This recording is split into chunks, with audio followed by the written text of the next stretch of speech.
उपराष्ट्रपति जगदीप धनखड़ जब वो सुप्रीम कोर्ट के ऊपर बोलते हैं तो तमाम मर्यादाओं को भूल जाते हैं और जिस पद पे वो बैठे हैं, विराजमान है, उस पद की गरिमा को भी जो है तार तार करने का काम उपराष्ट्रपति जगदीप धनखड़ करते हैं। जगदीप धनखड़ का बयान सुप्रीम कोर्ट के ऊपर क्या कुछ था ये तो आपको पता ही है। कैसे वो सुप्रीम कोर्ट को जो है तार तार करने की बात कर रहे थे। जगदीप धनखड़ का पुराना कौन सा केस फिर से खुल गया है जिससे उनकी मुश्किलें बढ़ जाएगी, उस वीडियो में ये बताएंगे। इस बीच जगदीप धनखड़ की देश में काफी आलोचना हो रही है। आलोचना के पीछे की वजह क्या वो आपको बताएंगे। देखिए, हमने किसी राष्ट्रपति और उपराष्ट्रपति को देखा लेकिन सब जो है अपनी गरिमा में रहे, लेकिन ये धनखड़ जो है साहब जो है ये गरिमा को भूल जाते हैं। जिस पद पे बैठे कम से कम उसकी गरिमा तो जगदीप धनखड़ को रखनी ही चाहिए। अब मामला क्या है जरा हम आपको बताते हैं जो इनकी गरिमा पे सवाल उठा रहा है और कौन सा पुराना केस जगदीप धनखड़ का खुल गया जिससे सुप्रीम कोर्ट कार्रवाई करके इनकी मुश्किलें बढ़ा सकता है। पावर है सुप्रीम कोर्ट के पास। देखिए, देश में एक बहस चल रहा था। बहस क्या चल रहा था? यह बहस चल रहा था कि सुप्रीम कोर्ट वर्सेस मोदी सरकार कौन बड़ा है। मोदी सरकार के मंत्री सांसद लगे हुए ये बयान देने में कि संसद बड़ा है, मोदी सरकार बड़ी है, लेकिन देश की जनता का कहना है कि नहीं, सुप्रीम कोर्ट बड़ा है। आप क्या मानते हैं? कमेंट में आप भी जवाब दें कि क्या बड़ा है, संसद बड़ा है कि सुप्रीम कोर्ट बड़ा है। आते हैं उस मुद्दे पे कि कौन सा पुराना फाइल धनखड़ का खुल गया है जिससे उसकी मुश्किलें बढ़ सकती है। उससे पहले आपको हम बता देते हैं कि एक नफरती जज को लेकर जगदीप धनखड़ ने इस वक्त जो है लेटर लिखा सीजीआई को, उस जज नफरती को बचाने के लिए। इसको लेकर बवेला मचा हुआ और ये पद पे जो बैठे हैं उसके गरिमा पे भी सवाल उठ रहा है कि इस पद पे बैठ के एक उपराष्ट्रपति कैसे ऐसा कदम उठा सकता है कि एक नफरती जज, जो नफरती जज जस्टिस शेखर यादव है, जिसने विश्व हिंदू परिषद के मंच पर जाकर के मुसलमानों को कठमुल्ला कहा और विश्व हिंदू परिषद के मंच से ही ये कहा कि कानून जो है, न्यायालय जो है वो बहुसंख्यक के हिसाब से चलेगा, बहुसंख्यक जो चाहेंगे वैसे चलाएंगे। ये बात इलाहाबाद हाई कोर्ट के जस्टिस शेखर यादव ने किया। जब जस्टिस शेखर यादव ने 2024 में ऐसा बयान दिया तो उस जस्टिस शेखर यादव को सुप्रीम कोर्ट ने तलब किया। उस समय के सीजीआई रहे संजीव खन्ना ने तलब किया और बुलाया दिल्ली बुला करके कॉलेजियम के सामने इनको बैठाया। पहले तो आदेश जांच के लिए कहा वहां इलाहाबाद हाईकोर्ट को कि इस पे जो है जांच करके, और उसके बाद जो है कॉलेजियम के सामने जस्टिस शेखर को बुलाया और जस्टिस शेखर से माफी मांगने को कहे, लेकिन जस्टिस शेखर ने माफी नहीं मांगा। इस पूरे मामले में मामला आगे चला, लेकिन अब खबर क्या आया? खबर ये आया कि जो सुप्रीम कोर्ट जस्टिस शेखर पे कार्रवाई कर रहा था, इन हाउस जो है वो बैठा रहा था, जांच बैठा रहा था, उस इन हाउस जांच को रोकने के लिए ये जो हमारे उपराष्ट्रपति हैं इन्होंने पत्र लिखा सीजीआई को कि इन पे जो है आप जो है इन हाउस जांच नहीं बैठा ली, जबकि इन हाउस जांच अंदर की प्रक्रिया होती है, इसमें किसी और का कोई लेना देना नहीं होता है। देखिए, 1 फरवरी को एससी ने इन हाउस जांच शुरू की थी। 1 फरवरी को 2024 1 फरवरी को इन हाउस जांच शुरू की थी और 9 जून को क्या हुआ कि उपराष्ट्रपति के कार्यालय से एक चिट्ठी गिरती है सीजीआई के नाम की और कहा जाता है कि इस जांच को रोकिए, और सीजीआई को मजबूरन दबाव में आकर इस जांच को रोकना पड़ता है जस्टिस शेखर। देखिए, हम कोट एंड कोट आपको बताना चाहते हैं कि जस्टिस शेखर ने क्या कहा था और इस नफरती जज को बचाने के लिए भारतीय जनता पार्टी समेत उपराष्ट्रपति मैदान में कूद गए। जस्टिस शेखर ने जो कहा था जरा कोट एंड कोट पढ़ के बताता हूं। देखिए, उन्होंने कहा कि यह कहना बिल्कुल गुरेज नहीं है कि यह हिंदुस्तान है, हिंदुस्तान में रहने वाले बहुसंख्यकों के अनुसार ही देश चलेगा, यही कानून है। आप यह भी नहीं कह सकते हैं कि हाई कोर्ट के जस्टिस होकर ऐसा बोल रहे हैं। कानून तो भैया बहुसंख्यक से ही चलता है। परिवार में भी देखिए, समाज में भी देखिए, जहां पर अधिक लोग होते हैं जो कहते हैं कि उसी को माना जाता है। उन्होंने ये भी कहा कि कठमुल्ले देश के लिए घातक है। तो मुसलमानों को कठमुल्ले जैसे शब्द का इस्तेमाल जस्टिस शेखर यादव करते हैं, इलाहाबाद हाईकोर्ट के जज। अब उन पे कार्रवाई के लिए इन हाउस जांच सीजीआई बीआर गवई ने बैठाला और उस पर जांच हो रही थी।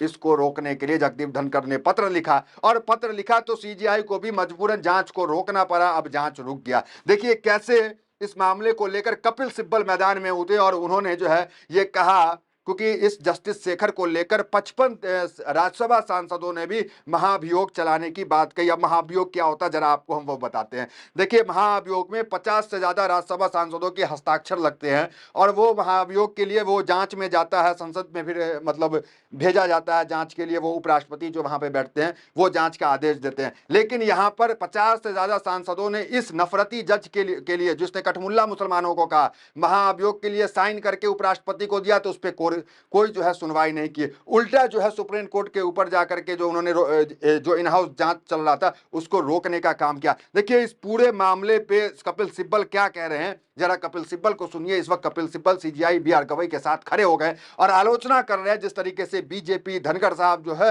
रोकने का प्रयास कर रहे हैं जस्टिस शेखर यादव को। देखिए वीडियो। मार्च 2025 में सेक्रेटेरिएट जनरल के द्वारा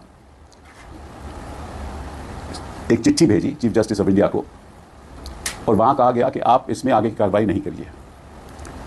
क्यों नहीं करिए? क्योंकि उन्होंने कहा है कि जो इम्पीचमेंट मोशन है वो एक संवैधानिक प्रतिक्रिया के साथ उसके आगे बढ़ाया जाएगा और इसमें सुप्रीम कोर्ट को अपनी कार्रवाई पर रोक लगानी चाहिए।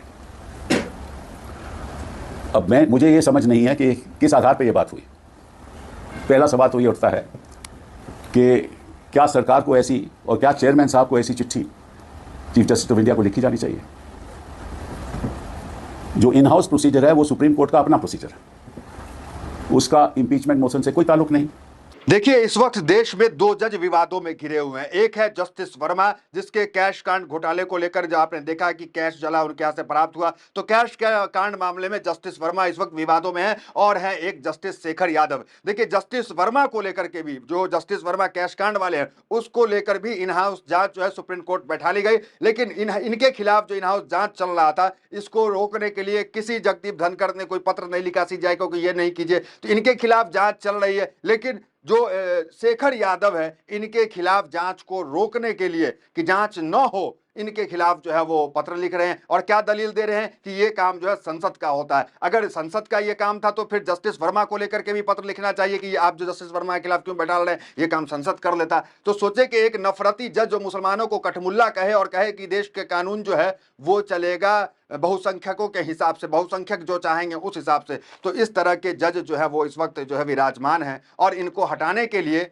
जो प्रक्रिया है, महाभियोग की प्रक्रिया, इन हाउस बेंच बैठाने की प्रक्रिया, उस प्रक्रिया को भी रोकने का काम इस वक्त सरकार ने किया, इस उपराष्ट्रपति ने किया। अब महाभियोग आता, 50 सांसद से ज्यादा लोगों ने साइन करके दे दिया। अब कहा जा रहा है कि साइन भी मैच नहीं कर रहा है। कई तरह के मामले हैं। तो जो 50 सांसदों ने साइन करके दे, देखिए महाभियोग को जरा समझ लीजिए क्या होता है। महाभियोग ये होता है कि किसी भी राष्ट्रपति, उपराष्ट्रपति, चाहे वो जज हो, न्यायालय का कोई जज हो, उसको हटाने के लिए महाभियोग इस्तेमाल होता है। महाभियोग में क्या होता है कि 50 से ज्यादा राज्यसभा सांसद जो है वो साइन करके देते हैं कि इसको पद से हटाया जाए। और इसको स्वीकृति देते हैं कौन? जो सभापति, उप सभापति बैठते हैं, जिसको राष्ट्रपति कहते हैं, उपराष्ट्रपति, वो साइन करके इसको जांच के लिए आगे भेजते हैं। और ये तमाम जांच होने के बाद जो रिपोर्ट आती है, रिपोर्ट आने के बाद ये फिर चला जाता है संसद के अंदर, जो निचली अदालत है उसके अंदर भी इस बिल को पास कर दिया जाता है 3/3 बहुमत से। अब ये जब ये बिल पास हो जाता है तो फिर चला जाता है राष्ट्रपति के पास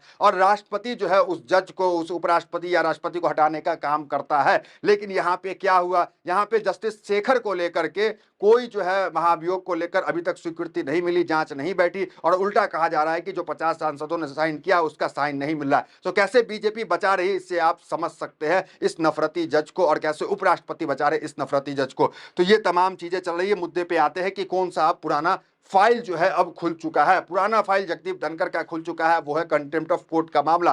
कंटेम्प्ट ऑफ कोर्ट मामले में जगदीप धनखड़ आज से 1-1.5 महीना पहले, जब पाकिस्तान और भारत के बीच युद्ध चल रहा था, या ये कह ले कि उस समय भी वक्फ बिल का मामला चल रहा था, तो वक्फ बिल के मामले में निशिकांत दुबे ने सुप्रीम कोर्ट के ऊपर कई आपत्तिजनक टिप्पणी की। उन्होंने सीजीआई को कहा कि सीजीआई बी.आर. गवई, माफ कीजिएगा उस समय सीजीआई खन्ना थे, कि सीजीआई खन्ना जो है देश में गृहयुद्ध फैलाना चाह रहे थे। इन तमाम बयानों के बाद उनके खिलाफ भी कंटेम्प्ट ऑफ कोर्ट की शिकायत हुई और उसके बाद उपराष्ट्रपति के खिलाफ भी कंटेम्प्ट ऑफ कोर्ट के मामले में जो है वो केस पहुंचा कहां? पहुंचा वहां सुप्रीम कोर्ट के ही एक एडवोकेट है, उस एडवोकेट ने इस कंटेम्प्ट ऑफ कोर्ट की शिकायत जो है अटॉर्नी जनरल से की और अटॉर्नी जनरल से यह शिकायत कर दी गई। ये ताजा मामला है, मतलब पुराना केस जिसमें उन्होंने कहा था कि परमाणु बम की तरह इस्तेमाल किया जा रहा है, तो इनके खिलाफ कंटेम्प्ट ऑफ कोर्ट के लिए मामला अटॉर्नी जनरल को दे दिया गया। न्यूज 24 की खबर देखिए, निशिकांत दुबे के बाद उपराष्ट्रपति के खिलाफ अवमानना की कार्रवाई की मांग, अटॉर्नी जनरल से मांगी सहमति। और उसके बाद आप देखिए वो लेटर है, वो लेटर एडवोकेट सुभाष टिकादन है, वो उन्होंने लिखा है और ये सुप्रीम कोर्ट के ही वरिष्ठ वकील है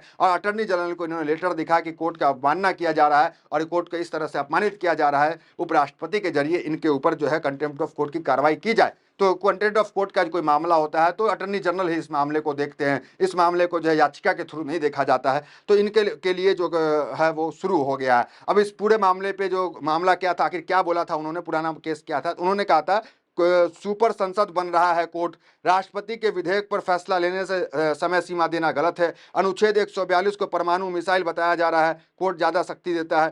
तो ये बातें तमाम परमाणु मिसाइल और कई बातें जो कि उन्होंने की, उसको लेकर के जो है इस पुराना फाइल जो है खुला और जो है कंटेम्प्ट ऑफ कोर्ट के मामले में चला गया। कंटेम्प्ट ऑफ कोर्ट के मामले में हमने देखा है कि प्रशांत भूषण, बाबा रामदेव और कई जस्टिस के साथ भी जो है कंटेम्प्ट ऑफ कोर्ट लगा और उन्हें 6-6 महीने तक जेल की सजा मिली है। अब देखना दिलचस्प है कि उपराष्ट्रपति के खिलाफ क्या होता है। क्या उपराष्ट्रपति, जिसपे अभी जो है सवालिया निशान उठ रहे हैं कि ये जो है सीजीआई को पत्र लिखकर दबाव बनाए और इनके कारण जो है, पत्र के कारण जो है वो जो जांच, जो नफरती जो जस्टिस शेखर यादव था, जिसने मुसलमानों को कठमुल्ला कहा था, जिसने ये कहा था कि देश बहुसंख्यक के हिसाब से चलेगा, उसके खिलाफ जांच को पूरी तरीके से रोक दिया। इस खबर पे आपकी क्या प्रतिक्रिया, कमेंट बॉक्स में जरूर बताएं। इस वीडियो में इतना, मिलते हैं वीडियो तो मेरे साथ। बहुत बहुत धन्यवाद।